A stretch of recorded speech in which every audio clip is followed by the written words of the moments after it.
সুপ্রিয় দর্শক, স্বাগত জানাচ্ছি। বিশ্বব্যাপী রাজনৈতিক, অর্থনৈতিক এবং সামরিক শক্তির হিসেব নিকেশ বেশ জটিল। তার মাঝেই সাম্প্রতিক সময়ে তৃতীয় বিশ্বযুদ্ধের দামামা বাজতে শুরু করেছে। বিশেষ করে ইউরোপের ভূ রাজনৈতিক সংকট, চীন তাইওয়ান দ্বন্দ্ব, মধ্যপ্রাচ্যের অস্থিরতা ও পারমাণবিক শক্তিধর দেশগুলোর ক্রমবর্ধমান সামরিক শক্তি প্রদর্শন পৃথিবীকে তৃতীয় বিশ্বযুদ্ধের দ্বারপ্রান্তে নিয়ে যেতে পারে বলে আশঙ্কা তৈরি হয়েছে। ফলে স্বাভাবিকভাবেই হিসেব চলে আসে, তৃতীয় বিশ্বযুদ্ধ কি শুরু হচ্ছে? বর্তমানে কোন দেশের কি পরিমাণে পারমাণবিক অস্ত্র মজুদ রয়েছে, আর সামরিক শক্তিতে কে বেশি শক্তিশালী, বাংলাদেশের অবস্থান কততম? এসব প্রশ্নের উত্তর সহ বর্তমান বিশ্বের যুদ্ধাঙ্গ পরিস্থিতির খবর নিয়ে সাজিয়েছি এবারের পর্বটি। দর্শক, বিস্তারিত জানতে পুরো ভিডিওটি দেখুন। চলুন চলে যাই মূল ভিডিওতে।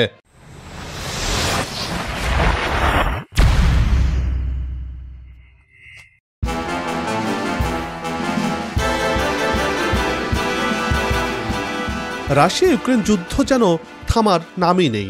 2022 সালের 24 ফেব্রুয়ারি পুতিনের নির্দেশে ইউক্রেনে বিশেষ সামরিক অভিযান শুরু করে রুশ সেনা। তারপর থেকে হাজার দিন কেটে গেলেও পূর্ব ইউরোপে থামছে না যুদ্ধ, বরং সংঘাতের উত্তাপ উত্তর বৃদ্ধি পাচ্ছে।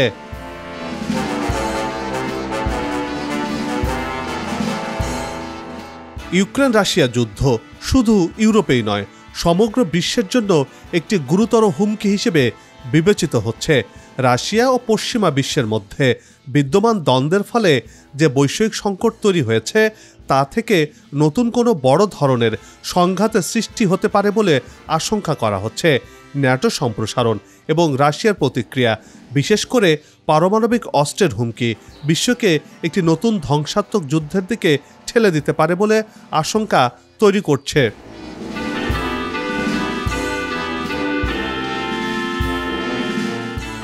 অন্যদিকে চীন ও তাইওয়ান ইস্যু বৈশ্বিক উত্তেজনার অন্যতম উৎস। চীন তাইওয়ানকে তাদের নিজেদের অংশ হিসেবে দাবি করে এবং তাদের স্বাধীনতাকে স্বীকার করে না, আর মার্কিন যুক্তরাষ্ট্র প্রকাশ্যে তাইওয়ানের পক্ষ নিয়েছে, যা চীনের সঙ্গে তাদের সরাসরি সংঘাতের দিকে নিয়ে যেতে পারে। চীন এবং যুক্তরাষ্ট্র উভয়ই পারমাণবিক শক্তিধর দেশ, তাই এ ধরনের যে কোনো সামরিক সংঘাত বৈশ্বিক স্থিতিশীলতাকে মারাত্মকভাবে ক্ষতিগ্রস্ত করতে পারে।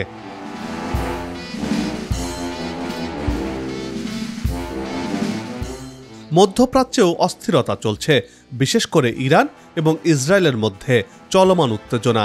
ইরান পারমাণবিক কর্মসূচি নিয়ে কাজ করছে, যা ইসরায়েল সহ পশ্চিমা বিশ্বের জন্য হুমকি হিসেবে মনে করা হয়ে থাকে। ইরান ও ইসরায়েলের মধ্যে সরাসরি যুদ্ধের সম্ভাবনা রয়েছে, যা আবার যুক্তরাষ্ট্র এবং রাশিয়ার মতো বড় শক্তিগুলোকেও সংঘাতে জড়াতে পারে। এ নিয়ে নতুন করে দ্বন্দ্ব তৈরি হতে পারে বলেও আশঙ্কা করছেন বিশেষজ্ঞরা।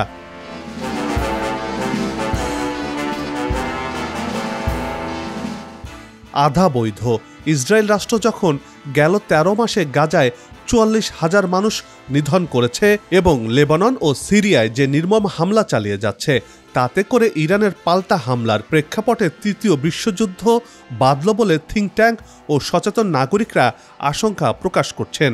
আর সেই আশঙ্কায় ঘি ঢেলে দিয়েছে রাশিয়া ইউক্রেন যুদ্ধ।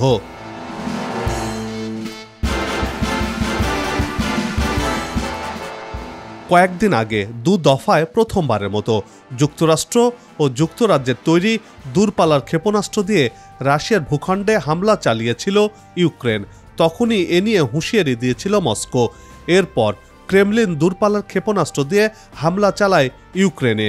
রাশিয়ার প্রেসিডেন্ট ভ্লাদিমির পুতিন বলেছেন, তার দেশ ইউক্রেনের রণক্ষেত্রে নতুন হাইপারসনিক ওরেশনিক ক্ষেপণাস্ত্রের পরীক্ষা চালিয়ে যাবে।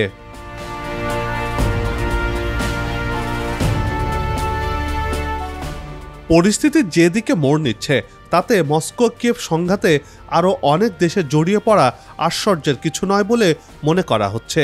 আর সেটা যে তৃতীয় বিশ্বযুদ্ধ ডেকে আনতে পারে, তাতে একরকম নিশ্চিত প্রতিরক্ষা বিশেষজ্ঞরা। রুশ প্রেসিডেন্ট এরই মধ্যে মন্তব্য করেছেন যে ইউক্রেন যুদ্ধ একটি বৈশ্বিক সংঘাতের দিকে এগিয়ে যাচ্ছে। আমেরিকা এবং ব্রিটেনের থেকে পাওয়া অস্ত্র দিয়ে ইউক্রেন হামলা চালানোর পরেই পশ্চিমা দেশগুলোকে সতর্ক করেছে মস্কো।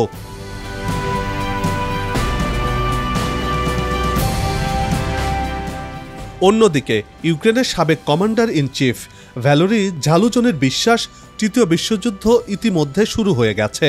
তাঁর দাবি, যেভাবে রাশিয়া এবং তার বন্ধু দেশগুলো এই যুদ্ধে জড়িয়ে পড়েছে তা বিশ্বযুদ্ধেরই ইঙ্গিত দিচ্ছে।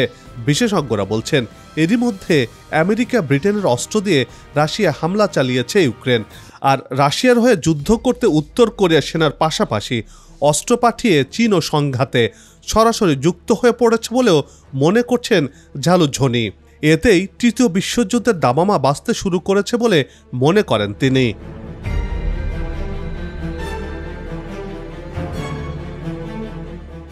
সারা বিশ্বে যখন যুদ্ধ ছড়িয়ে পড়ার আশঙ্কা করা হচ্ছে, তখন প্রশ্ন আসছে, কোন দেশ সামরিক শক্তিতে এগিয়ে রয়েছে, আবার কোন দেশে পারমাণবিক অস্ত্র রয়েছে বেশি করে।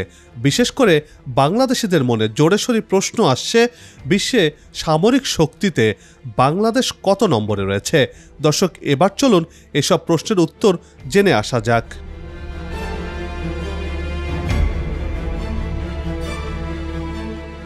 মধ্যপ্রাচ্য, রাশিয়া ইউক্রেনের মতো আঞ্চলিক যুদ্ধ, চীন তাইওয়ানের দ্বন্দ্ব সারা পৃথিবীতে উত্তেজনা ছড়িয়ে দিয়েছে। তবে পারমাণবিক যুদ্ধের সম্ভাবনা এই মুহূর্তে ক্ষীণ বলে বিশ্লেষকরা মনে করছেন, কেননা পারমাণবিক অস্ত্র এখন পর্যন্ত তৈরি করা সবচেয়ে ধ্বংসাত্মক, অমানবিক এবং নির্বিচারে ক্ষতি সাধনে সক্ষম, যা ইতিপূর্বে হিরোশিমা ও নাগাসাকি শহরে দেখা গেছে।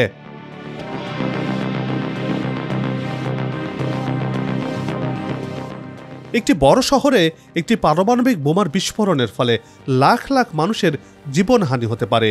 এর ব্যবহার বিশ্ব জলবায়ুকে ভয়ঙ্করভাবে ব্যাহত করবে এবং ব্যাপক দুর্ভিক্ষ সৃষ্টি করবে। পারমাণবিক অস্ত্রের ব্যবহার পরিবেশের ওপর মারাত্মক নেতিবাচক প্রভাব ফেলবে। আর্থসামাজিক প্রভাবগুলো হবে ভয়াবহ। এতে করে উন্নয়নশীল দেশ আর প্রান্তিক মানুষেরা সবচেয়ে বেশি ক্ষতিগ্রস্ত হবে।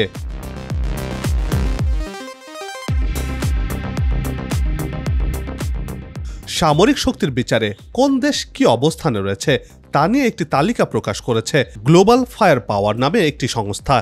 দেশে দেশে সামরিক শক্তির সক্ষমতা নিয়ে 2006 সাল থেকে প্রতি বছরই প্রতিবেদন প্রকাশ করে আসছে এই প্রতিষ্ঠানটি।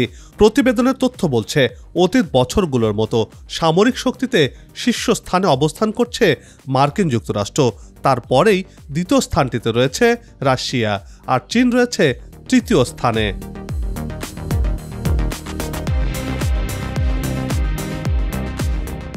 বিশ্বের 145টি দেশের তালিকায় ভারত রয়েছে চতুর্থ স্থানে।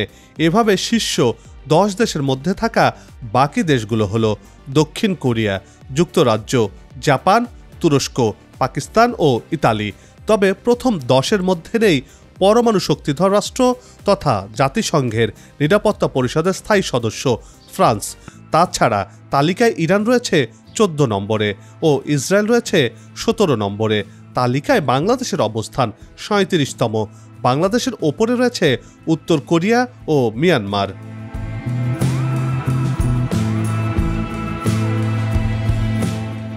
কোন দেশে কতটি পারমাণবিক অস্ত্র রয়েছে, দর্শক এবার চলুন সেই তথ্য জেনে আসি।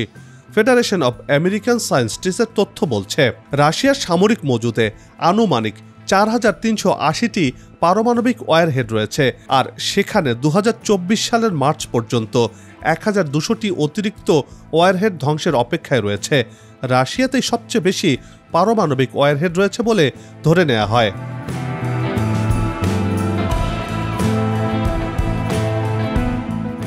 এদিকে এবছরের জুলাইয়ে ইউএস এনার্জি ডিপার্টমেন্ট একটি ঘোষণা দিয়েছে, 2023 সালের সেপ্টেম্বর পর্যন্ত মার্কিন সক্রিয় এবং নিষ্ক্রিয় ওয়ারহেডের সংখ্যা 3748টি। মজুতকৃত পরিসংখ্যানে দেখা গেছে, প্রয়োগে যথার্থ নয় এমন ওয়ারহেড আর ধ্বংসের অপেক্ষায় রয়েছে আরও 2000টি। এক হিসেবে দেখা যাচ্ছে চীনের রয়েছে 500টি পারমাণবিক অস্ত্র, ফ্রান্সের 290টি, যুক্তরাজ্যের 225টি, ভারতের 172টি, পাকিস্তানের 170টি, ইসরায়েলের 90টি এবং উত্তর কোরিয়ার 30টি পারমাণবিক অস্ত্র রয়েছে।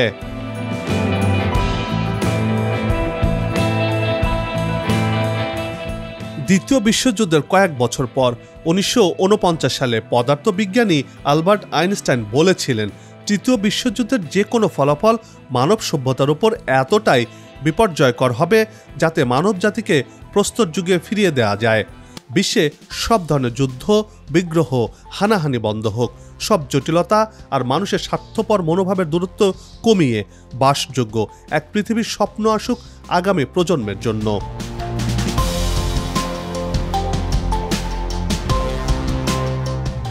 সব ঝঞ্ঝাট দূরে ঠেলে দিয়ে শান্তিময় নিরাপদ হোক পৃথিবী, এমন প্রত্যাশা রেখে এই পর্ব থেকে বিদায় নিচ্ছি।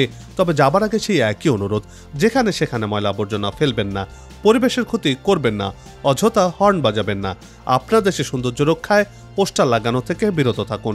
যদি চ্যানেলটিতে নতুন হয়ে থাকেন, ভিডিওটি ভালো লাগে, তাহলে চ্যানেলটি সাবস্ক্রাইব করে ভালোবাসায় আবদ্ধ করবেন। ভালো লাগা না লাগার বিষয়টি কমেন্টে লিখে জানাবেন। কি ধরনের ভিডিও দেখতে চান তাও জানানোর অনুরোধ রইল। আগামীতে আবারও দেখা হবে নতুন কোনো জায়গা, তথ্য, ইতিহাস আর উন্নয়ন চিত্র নিয়ে। নিজে ভালো থাকুন, দেশকে ভালো রাখুন, আমাদের সাথেই থাকুন, দেখতে থাকুন দেশের এগিয়ে যাওয়ার চিত্র। ধন্যবাদ।